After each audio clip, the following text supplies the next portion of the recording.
Hello, it's Sandra Medlin Art here. In this next episode of Welcome to My Mess, just kidding. Actually, today, what I'm going to do is I'm going to show you guys how I mix my paint for my pour. So I'm going to give you my recipe, kind of show you, what I do in order to prepare for my pour. So, first thing I want to do today is I want to show you the pillow paint that I start with.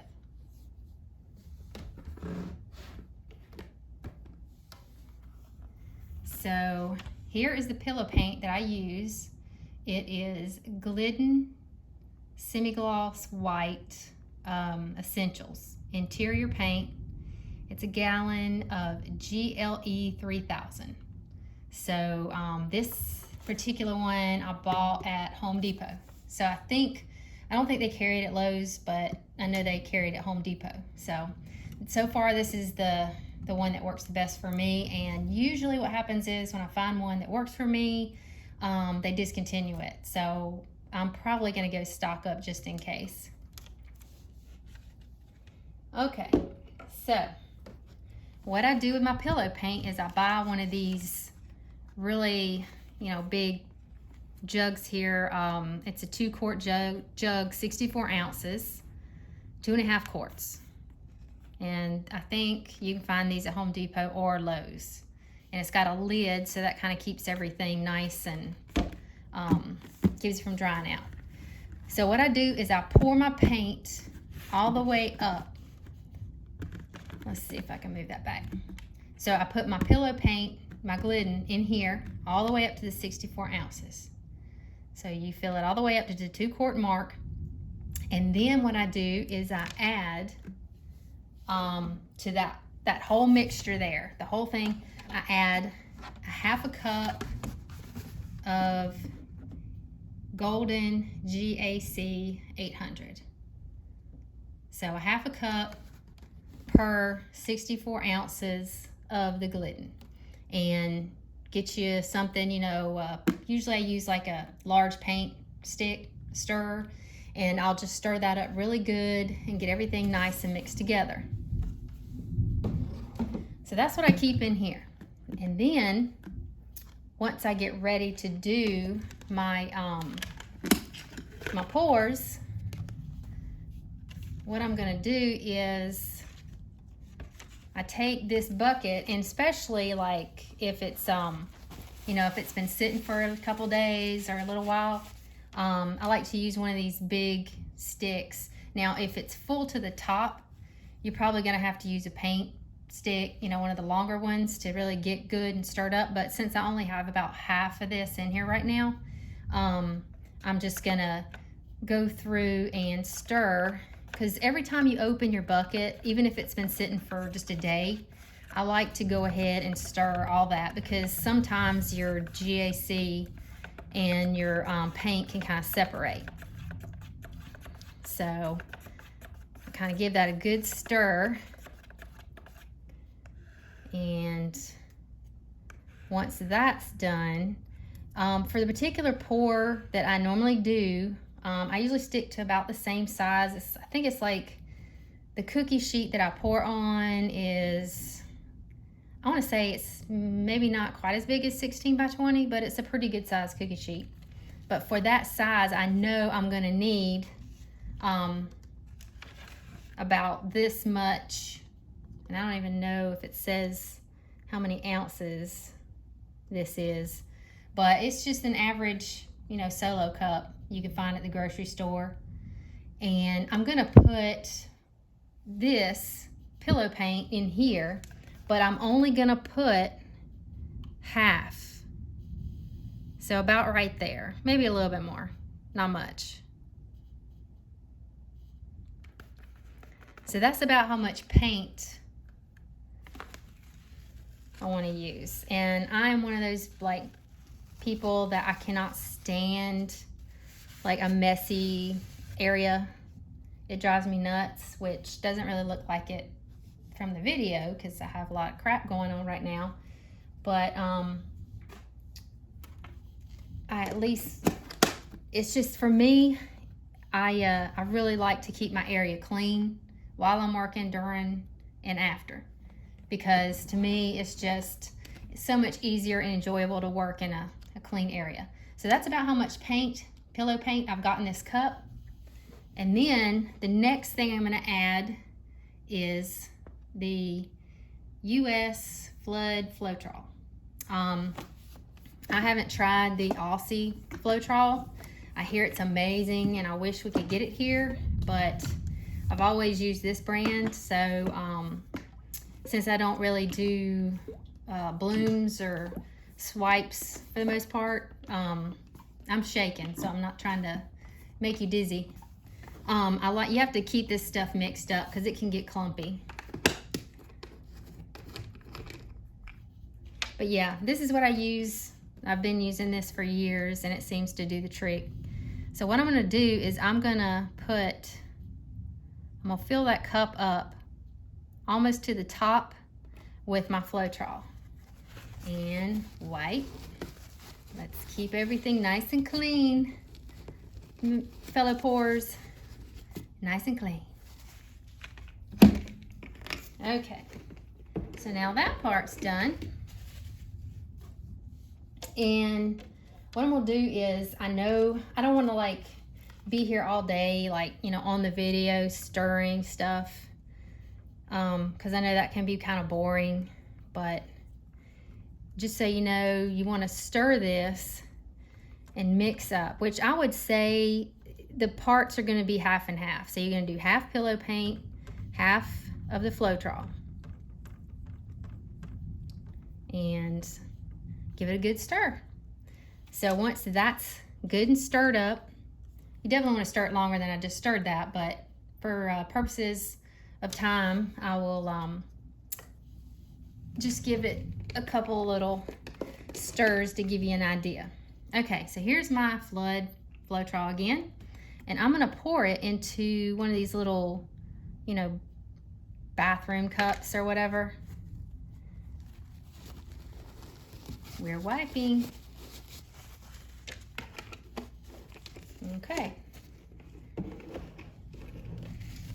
Okay, now the reason I put my Floetrol by itself in this cup, because when I mix my paints up, it's just easier to pour out of here. So I just kind of sit that to the side. Just Floetrol only. And then I use medicine cups because I don't like to use a lot of paint. I think a lot of times we waste so much paint just, you know, making these huge cups of paint. Now, if you're doing a large pour, I get it. But since I like a lot of negative space in my pour, so I don't use a ton of paint. And these little medicine cups, I think, are like an ounce. Yeah, they're 1 full ounce. And they have little numbers on them, measurement wise, which you probably can't even see. Well, there you go, maybe you can see, but there's all different kinds of measurements on it. I usually do, there's a little, let's see, yeah, there's a 2 here on the side. There's a 1, 2, 4, 6, and 8. And what I'll do is I'll put enough paint in these cups to go to the 2 mark. So I'm gonna go ahead, and now I'm doing only 1 just to show you how to mix up all your paint. I'm gonna have 4 colors in my pour later in the next video, but just for to show you, so you're not sitting here all day watching me stir paint, I'm just gonna do 1, and you're gonna replicate this for all your paint. Now for my particular recipe, I used to use, like, you know, all kinds of different paints. Amsterdam was one of my favorites. The only thing is I got to where I started using craft paints because Amsterdam and Liquitex, like the tube paints, they're just, to me, they're too heavy bodied, they're too thick, and I could never quite get it to the point where it was, you know, liquidy enough without adding water. And I absolutely do not like to put water in any of my pours, just because it breaks down those binders of the paint, and it dilutes it. And sometimes you just have this, like, just muddy, messy situation going on. So I've noticed that my paints stay a lot more crisp if I just use mediums, no water. So my medium definitely would be the Floetrol, and then I'll show you in a minute, you know, what else I do to it. So first of all, on the number 2 is how much paint I'm going to put in this cup. So I'm going to go ahead, I like to shake my paints up, because you just never know, especially if you have a lot of colors, if they've been sitting around, you get that funky little booger glob that comes out, which is really gross. And then you got to dig that out, and it's a mess. So let's see. Usually I try to look at a light source behind it, and that way I can kind of see that too exactly. And I get it to that mark, that number 2. And that's about how much paint I use for each color in that cup. And the reason I have this cup of Floetrol is I'm gonna put this in there, and I want it to go up to the 4 mark, which basically it's half and half. So it's half paint, half Floetrol. And I don't know if you can hear, but it is like pouring down outside. So if you hear thunder and lightning, or if like a tornado comes up and I get blown away during all this, y'all call somebody for me, okay? All right, next. So you do that with all your paints, like each little cup of paint and color, half paint, half Floetrol, okay? Now, the next thing you're gonna add is your GAC 800, okay? Now, the reason I'm showing this video mainly is because I don't really measure stuff. I just kind of know and do it. So I just wanted to show you on a video kind of how much I put into each color. It's almost just like a little quick pour. It's not quite a drip, but it's more, you know, about that much. Hope you saw that. Wasn't a whole lot. Wasn't as much Floetrol, or I didn't put as much GAC as the Floetrol. And just in case you have, you know, if you're wondering what GAC is, GAC basically, it keeps, it helps with the paint as a binder, and it keeps it from getting, you know, it's called crazing. So it kind of helps with that, you know, messy look. So that's why I like that stuff. So what I do is I'm gonna bore you to death for a couple minutes while I stir, and just, you know, just stir it, and then I'll show you the kind of the consistency once it's stirred. But the only way to really, like I say, if I did this with all my colors, we'd be here all day, and y'all would, like, you know, fast forward through my video and be like, I don't even want to look at that. I want to see something being done here, sister. So I'm not going to do that to you. I'm just going to make you watch one. And if you can get through this one, then we'll get through the rest of the process, which isn't really much left in it. Still stirring. Got to mix that stuff up really good. And you want, it's almost to the top of the cup, so you kind of have to be careful, you know, when you're stirring, kind of get those edges. There's my thunder. You want to get those edges real good and get all that, you know, good and combined. Because, you know, you want to do it kind of slow, because if you get crazy and you start flicking, you're going to have paint everywhere, because these cups are small. It's kind of like I tell my daughter, she's an amazing cook, but she is the messiest cook ever. So she just, like, you'll have, like, if she makes pancakes, it'll, you know, there'll be like batter like on the ceiling, flicked everywhere. So I tell her, I'm just like, slow down, slow down. But yeah, she's amazing. Okay, so this color is nice and mixed together. As you can see, it's almost to the top of that cup. So you have to be really careful when you're stirring. And oh yeah, let's give you a little consistency shot. It's like maybe a little thinner than warm honey. I don't even know if you can see the black. Maybe I should have used a different color. But yeah, it's kind of like warm honey, I would say. And then the consistency of the pillow paint, let me stir it a little bit more just so that I can get a good shot of the consistency.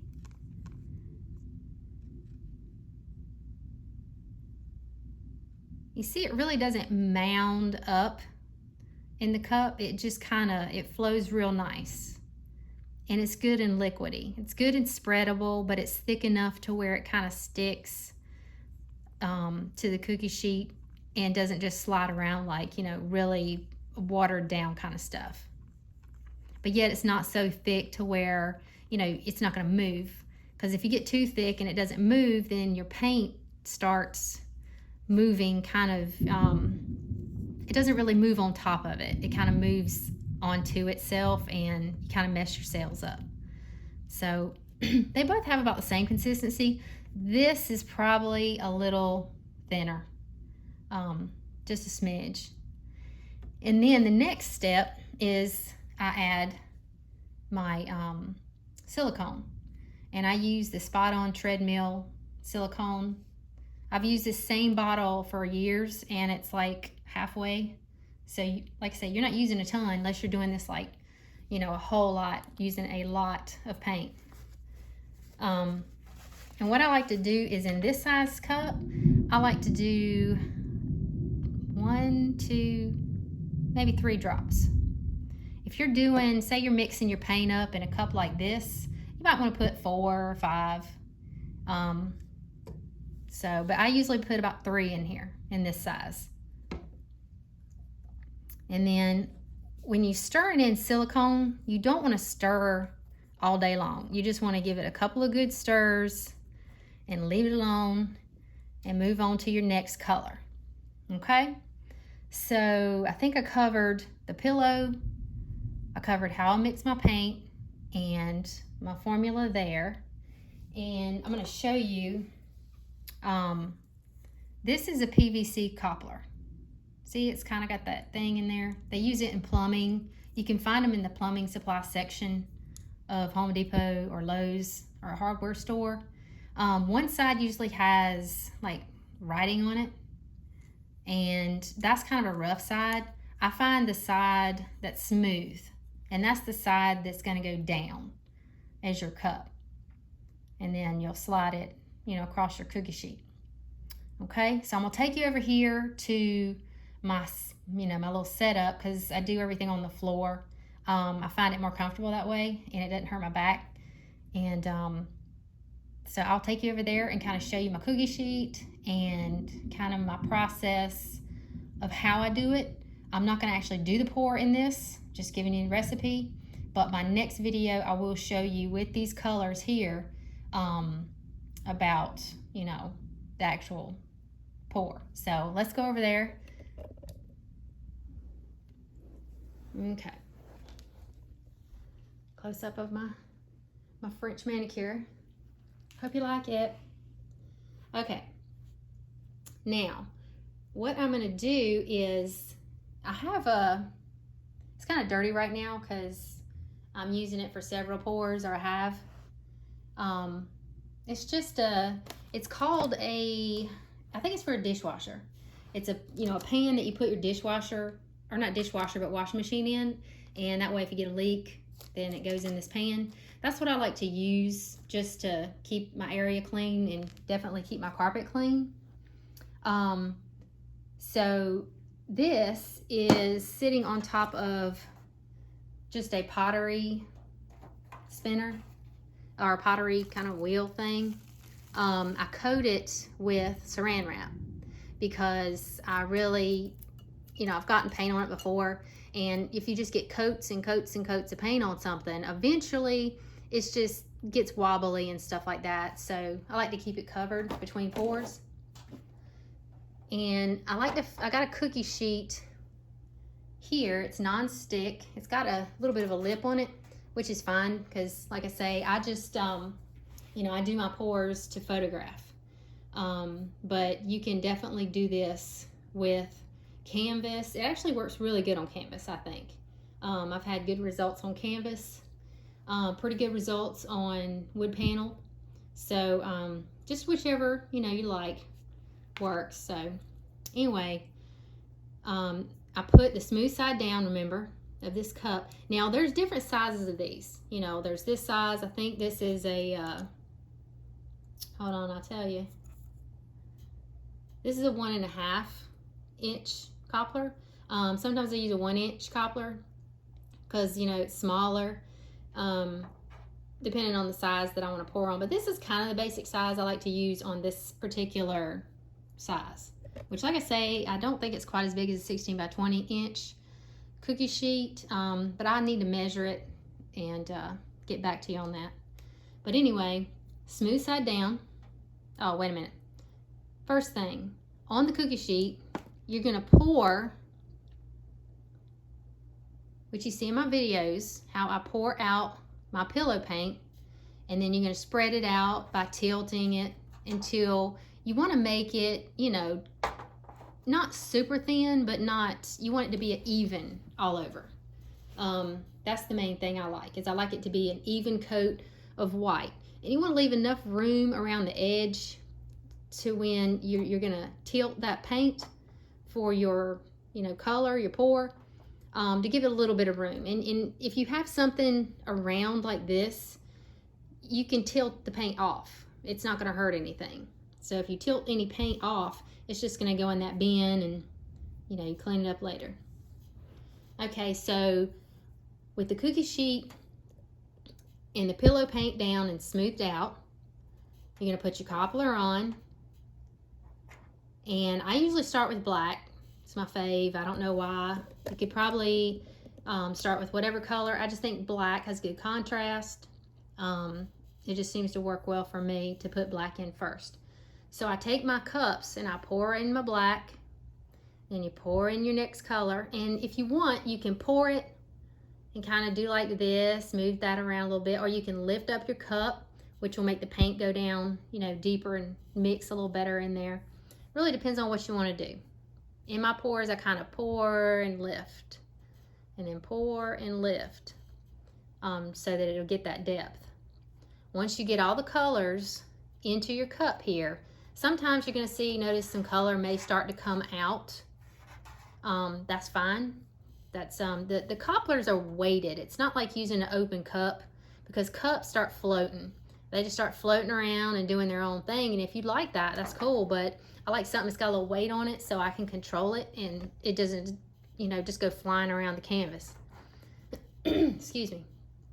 So once you, you know, once you're ready to let that paint out, what I like to do is I like to do a slight tilt, not much, just a slight tilt in whatever direction you're wanting the paint to come out. Preferably, I like to do my first tilt before or on the opposite side of the slide. So if you're going to tilt this way and paint starts coming out, I want to slide that way, because you don't want to slide back into your paint, because what you're doing is you're mixing it and you're muddying it. So I don't like to go over top of paint that I've already went across, if that makes sense. So you just kind of, you slide it, and you're going to do it really nice and slow. You're not sliding on top of the canvas. You're almost hovering.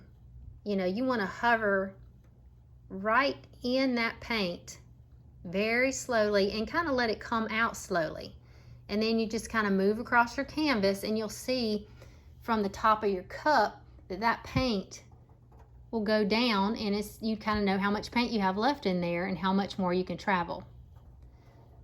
And then I go off the edge. I'll either stop and lift and let it come out, or I will kind of stop or go off the edge and kind of tilt it like that.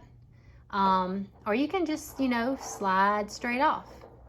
Really depends on your preference. You can try different ways and see what looks pretty to you. So anyway, once I'm done with the pour and everything, and I'll put my little cobbler you know, on the side when I'm done, and then you can wash it. That's the thing, you can rewash these and use them over and over. Once I'm done with the pour, I'll take my torch and lightly go over it to get any air bubbles out and see if any more cells will develop. So that's pretty much it for that. So yeah, I mean, once you're done with that, you got the air bubbles out. You want to tilt to your liking. Don't tilt like this. You know, don't go tilting all crazy and fast and side to side. You want it to be like, say you started here and this is crap. You don't like these colors. Well, of course, but you love this up here, you know. You want to tilt this way and kind of see if some of that bad part will come off. But you don't want to tilt so fast to where you're making the cells warp. The shape goes out of them if you move too fast. That's the thing with pouring. It's a slow process. If you want those cells to be maintained, you can't get crazy and go fast and start, you know, getting all crazy with your tilts, because once that paint starts running, if you don't give it time to glide across that pillow, it's going to mess up your cells and stretch them out too much. And they're just going to become funky little odd shapes and not those perfect little round ones that most of us like. So once you're done with that, and you kind of get it to where you want it, everything is kind of nice and even,